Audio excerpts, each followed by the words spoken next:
Hello बच्चों, let's read the question. The question says that what idea do you form about the real purpose of marriage amongst Russians from Chubakov's statement, go, there's a merchant come for his goods. Chubukov का जो ये statement है कि जाओ वहाँ पर एक व्यापारी आया है अपने सामान के लिए, तो आप ये स्टेटमेंट से क्या आइडिया फॉर्म करते हैं जो रशियंस के बीच में शादी का जो रियल पर्पस होता था उसके बारे में. Let's understand the key concept, the real purpose of marriage, शादी का असली कारण.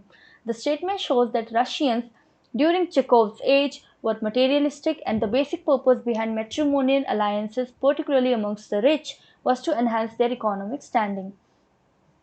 ये रशियंस के बारे में क्या बताता है ये स्टेटमेंट कि चेकोव के एज के समय, चेकोव कौन है, ये पूरा जो प्ले है वो चेकोव ने ही लिखा है, तो उनके समय जो मैट्रिमोनियल अलायंसेस यानी शादी, तो शादी करने का जो मेन कारण होता था वो ये होता था, स्पेशली रिच जो कम्युनिटी थी उनमें ये मेन कारण होता था कि अपनी इकोनॉमिक स्टैंडिंग को बढ़ाना.